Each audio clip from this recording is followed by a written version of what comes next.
Capítulo 7. Estados emocionales. Estados emocionales como motivadores. Las mejores cosas y las más bonitas en el mundo no se pueden ver o tocar, se deben sentir en el corazón. Helen Keller. A continuación, presentaremos algunos estados emocionales como miedo, culpa, vergüenza, diversión y esperanza. Un candidato a la presidencia del Perú dijo lo siguiente antes de las elecciones: no den un paso al vacío, refiriéndose a las consecuencias de votar por su opositor. Esta frase pretendía inspirar miedo en los votantes para motivarlos a votar por él en las elecciones. Si no hacemos el cambio, vamos a quebrar. Esa es la típica frase utilizada por empresarios que desean hacer un cambio en la empresa y quieren motivar a la gente que teme a la transición. Este tipo de comunicaciones que inspiran un sentido de crisis son sugeridas por el autor John Guter, quien propone que para que la gente cambie necesita experimentar un sentido de urgencia, en muchos casos generado por el miedo. Guter propone que si no existe una crisis en la empresa, el empresario debe crearla para instalar ese sentido de urgencia. El miedo se genera cuando una persona percibe una situación como potencialmente peligrosa o amenazante. Estos peligros o amenazas percibidos pueden ser psicológicos o físicos. El denominador común en todas las situaciones desencadenantes del miedo es su capacidad para poner en funcionamiento el sistema de conducta de emergencia en el individuo que siente miedo, que proporciona la activación necesaria para evitar o huir de la situación. El miedo es una estrategia más común usada en las empresas para generar cambios. El miedo funciona para motivar, pero si las personas no ven estrategias para minimizar la amenaza, puede tener el efecto negativo de paralizarlos. Por otro lado, el miedo es una emoción desagradable y tiene el efecto de concentrar nuestra atención y hacer que nuestra mente converja. El miedo va en contra de la creatividad. Usar el miedo como un motivador inicial puede tener sentido, pero si lo recordamos constantemente, vamos a generar un entorno que no estimula la innovación. Estas son frases típicas de un jefe que usa el miedo como su principal estrategia. Si no alcanzamos las metas, mejor será que vayan buscando trabajo. Si no alcanzas los objetivos, no sé qué va a pasar. Si no mostramos mayor productividad, van a reducir el personal. El miedo es una emoción que nos hace sentir controlados por una amenaza que vamos a tratar de evitar. Es imposible sentirse motivado intrínsecamente si sentimos miedo. A pesar de sus costos, el miedo es muy usado. Por ejemplo, en la publicidad, un caso es la campaña para dejar de fumar. Al comienzo, las campañas mostraban fotografías terribles de personas que les habían amputado los dedos por fumar, otros que respiraban por un orificio porque no tenían laringe, y otros ya fallecidos con el pulmón podrido de un fumador.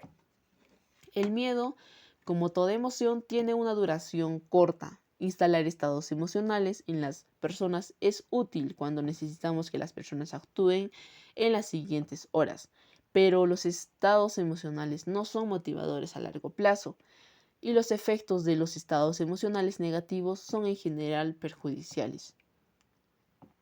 Muchas veces el miedo va asociado con el temor al castigo. En las organizaciones se ha encontrado que el temor inhibe el tomar riesgos y el trabajador estará más bien preocupado por no cometer errores, por lo que dirán los demás, por el miedo a la incertidumbre o por el miedo a fallar, y no estará preocupado por plantear acciones novedosas o por ser proactivo. Cuando las compañías utilizan el miedo para motivar a sus empleados, que usualmente se lleva a cabo a través de sus gerentes o supervisores, estos podrían presentar disminución en la productividad o en el ánimo, al tiempo que aumenta la rotación y la falta de satisfacción en el trabajo.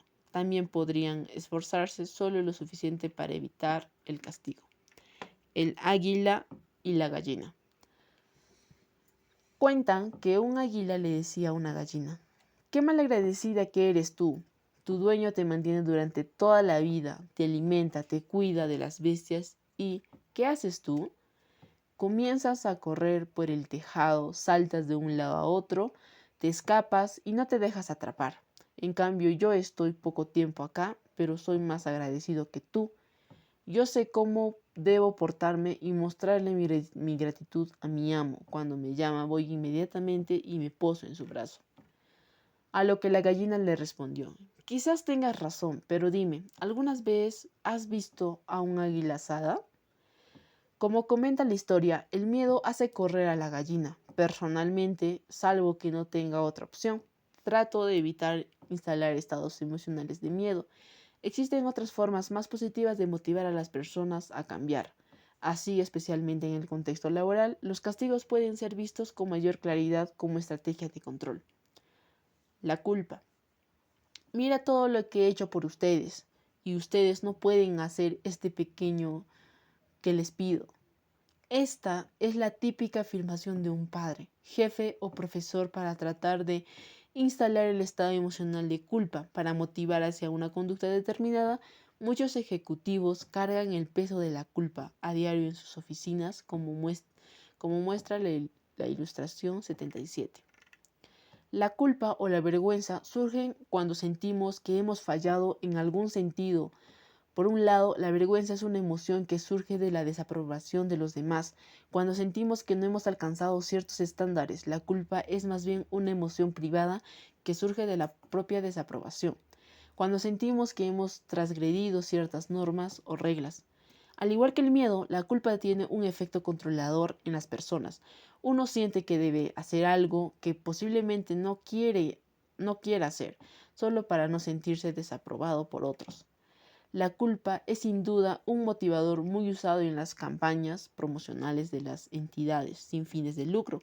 Por ejemplo, es típico ver que ciertas entidades dedicadas a buscar seguridad alimentaria, tratando de conseguir donaciones, colocan fotografías tristes de personas desnutridas.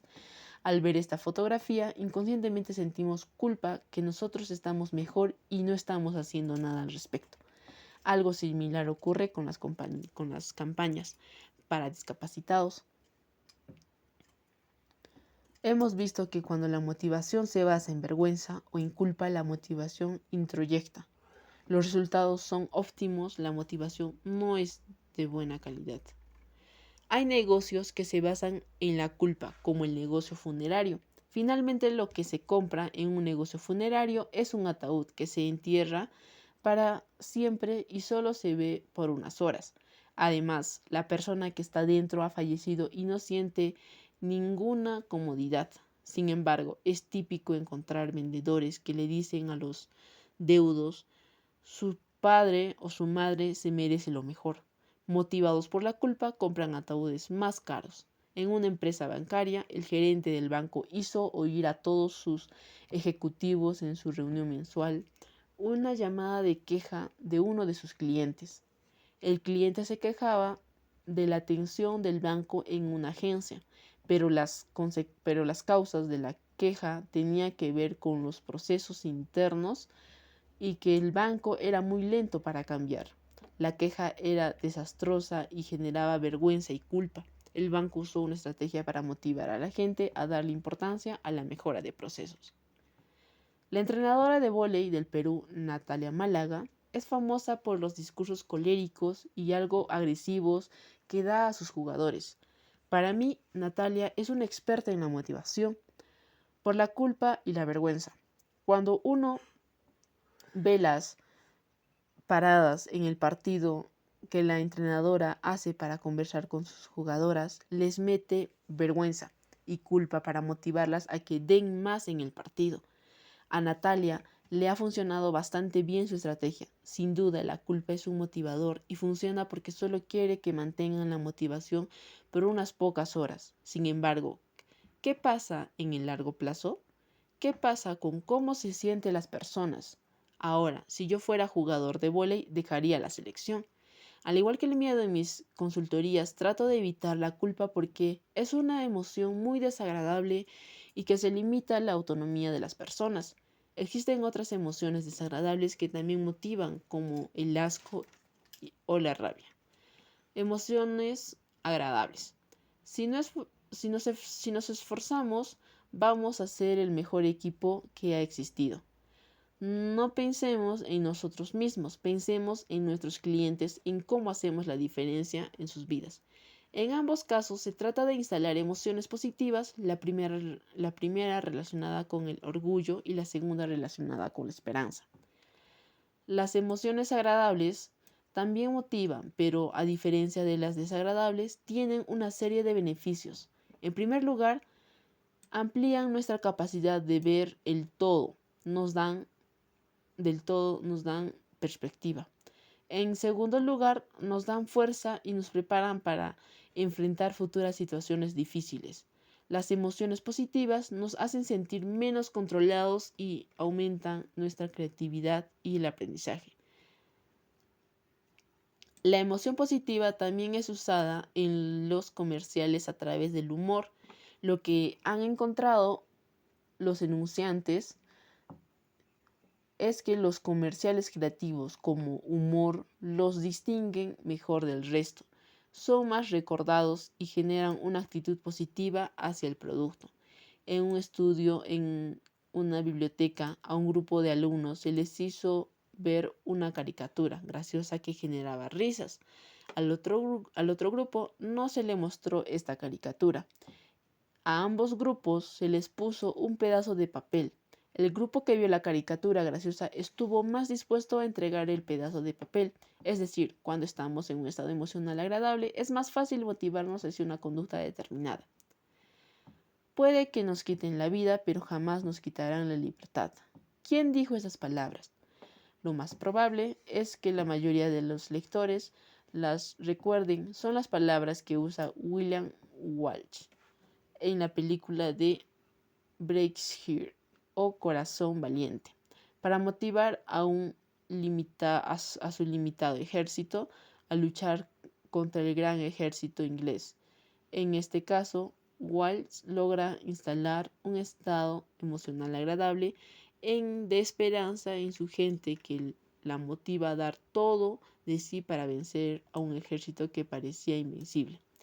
Los discursos que instalan estados emocionales positivos son una excelente estrategia cuando queremos que las personas se motiven a dar toda su energía en el muy corto plazo. Son los discursos que dan los entrenadores a sus equipos antes de entrar a la cancha o las palabras del gerente de ventas para motivar a sus vendedores a lograr su presupuesto. En la metodología del diálogo apreciativo, una metodología de cambio, lo primero que se les pide a los participantes es que compartan algunas historias de éxito en sus mesas. Luego se comparten las historias de éxito de forma abierta y se toma nota de todo lo positivo que tiene la organización. Luego, en ese estado tan positivo, se sueña con la visión y se trazan proyectos de mejora para alcanzarla. El motivador principal es un estado emocional positivo. El diálogo apreciativo es una estrategia de cambio totalmente opuesta a la estrategia de sentido de urgencia y miedo propuesta por Cutter. No tomando prestada la ira. Cuentan que había un hombre que tenía bruscos ataques de ira que estaban afectando a su familia. El hombre fue a buscar al maestro y le pidió consejo. Maestro, ¿cómo hago para dejar de tener ataques de ira? Muéstrame tu ira ahora, le dijo el maestro. No puedo, porque ha desaparecido, le dijo el hombre. Lo que pasa es que no has venido lo suficientemente rápido a buscarme. Más bien, estate alerta y la próxima vez que te pase vienes corriendo y le indicó el maestro. La próxima vez que el hombre tuvo un ataque de ira, salió corriendo a buscar al maestro, pero en la puerta de la casa ya no sentía nada y regresó. Así lo hizo varias veces, pero nunca consiguió quedarse en su estado de ira, así que fue a buscar al maestro y le dijo: Maestro, he venido varias veces, pero en el camino se va la ira. No se la puedo mostrar. Es exactamente lo que quería que aprendas, que la ira no es tuya, solo te toma y te deja rápidamente. La próxima vez que quiera tomar tu mente, no la dejes entrar. Como muestra la historia, los estados emocionales tienen corta duración. Los estados emocionales agradables motivan, pero no reemplazan a una estrategia de motivación intrínseca. Diversión, generando estados emocionales que hagan que el tiempo pase volando. La ópera es una bella e importante diversión para mí. Luciano Pavarotti. La niñita que le enseñó a la profesora. Una niñita que estaba platicando de las ballenas a su maestra, la profesora dijo que era físicamente imposible que una ballena se tragara a un ser humano, porque aunque era un mamífero muy grande, su garganta era muy pequeña. La niña afirmó que Jonás había sido tragado por una ballena. Irritada, la profesora le repitió que una ballena no podía tragarse a ningún humano. Físicamente era imposible. La niñita dijo, cuando llegué al cielo le voy a preguntar a Jonás. La maestra le preguntó, ¿y qué pasa si Jonás se fue al infierno? La niña le contestó, en ese caso entonces le pregunta usted. El chiste, el humor, la diversión son parte de nuestra vida. Sin embargo, para muchos la diversión y el trabajo son vistas como si fueran dos palabras opuestas de un continuo, tal como muestra la ilustración 78. Cuando en mis talleres les pido a los participantes que digan qué palabra está relacionada con las palabras trabajo, la respuesta más frecuente son las siguientes: obligación, responsabilidad, sueldo, aburrimiento, estrés, flojera, deber. Hasta ahora nunca han dicho palabra diversión. Es como si fueran palabras contrarias. Asocian el trabajo con algo serio, más controlador, como algo que debe hacer. Pero los seres humanos necesitamos relajarnos, pasarla bien, divertirnos. Hoy en día el trabajo trae mucho estrés y la diversión es una forma de contrarrestar el estrés y de llenar de positividad el ambiente laboral. En una investigación se encontró que el divertirse y tener sentido del humor en el trabajo no solo reduce el estrés, sino que además acerca a las personas, mejora la comunicación y la productividad. Graves y colaboradores realizaron un estudio con 346 gerentes entre 28 y 69 años de edad, en el que evaluaron su motivación y su rendimiento en el trabajo mediante una evaluación 360 grados. Los gerentes que reportaron disfrutar más su trabajo, es decir, aquellos que reportaron que su trabajo era interesante, placentero y como consecuencia divertido, obtuvieron mayores niveles de rendimiento. Como se muestra en la ilustración 79, en lugar de ser dos palabras opuestas de un continuo, la diversión y el trabajo son conceptos complementarios. En el capítulo del motivador de competencia comentamos que cuando las personas entran en la franja de flujo óptimo o flow, es decir, cuando tienen un reto a la altura de sus talentos, se divierten y realizan. Uno puede conseguir que las personas se diviertan cuando están en la franja de flujo óptimo o flow, pero estar en flow todo el tiempo es difícil y a veces las personas por necesidad no trabajan en actividades relacionadas con sus talentos. Por eso existen otras estrategias que hacen el trabajo más divertido y que ayudan a instalar estados emocionales agradables. Sin embargo, las estrategias de diversión en el trabajo son muy poco usadas en un estudio con 286 empleados. La compañía Mercer encontró que solo el 8% de los empleadores incorporaba estrategias de diversión en el trabajo. Lo interesante es que el 97% de los presidentes de las compañías concuerdan con que el humor es importante para los negocios. A continuación, comento algunas estrategias que generan diversión y se aplican en diferentes compañías. Usar disfraces cuando las personas no lo esperan. en algún evento de la empresa. Por ejemplo, una empresa le pone nombre a su plan anual y lo cambia todos los años. El día de presentación del plan, la alta gerencia viene disfrazada del tema del plan. Un año fue el plan Gladiador y todos llegaron disfrazados de gladiadores. Crear ideas divertidos para que las personas acudan vestidas de una forma peculiar. Por ejemplo, algunas empresas en ciertos departamentos usan el día del pijama y todos llegan en pijamas a trabajar. Usar juegos para crear un ambiente más lúdico en el trabajo. O por ejemplo, en una empresa colocaron una campana en el área de ventas. Cuando un vendedor lograba hacer una venta importante, tocaba la campana. O en una empresa, al mediodía se hizo una carrera de sillones de oficina donde concursaban representantes de las diferentes áreas. Un gerente de un área de una empresa coloca todas las semanas una caricatura y deja que las personas del área le coloquen la leyenda. Al final de la semana se premia las más graciosas. En una empresa los empleados traen sus fotos de niños y las colocan en un papel. El resto debe adivinar quién es.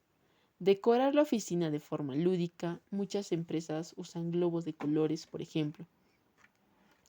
Estas estrategias no solo algunos ejemplos de lo que hacen las empresas para atraer más diversión y generar estados emocionales agradables. Pero la estrategia más importante es la conducta del jefe. Cuando el jefe tiene sentido del humor, sabe reírse de sí mismo, fomenta y reconoce como positivo el humor. En la oficina se genera un estado emocional que favorece a todos. Pero si nuestro jefe no ayuda, siempre nosotros podemos traer diversión a nuestro trabajo, como por ejemplo, en el caso de una persona que trabaja en la línea de producción de una fábrica de papas fritas, su función era remover aquellas papas que no tenían la forma estandarizada. Este trabajo parece muy repetitivo y aburrido, pero esta persona, para divertirse, creó el juego de encontrar papas fritas con formas de personajes famosos de cine y televisión y coleccionarlas. Por ejemplo, tenía la papa Marilyn Monroe, entre otras. Gracias.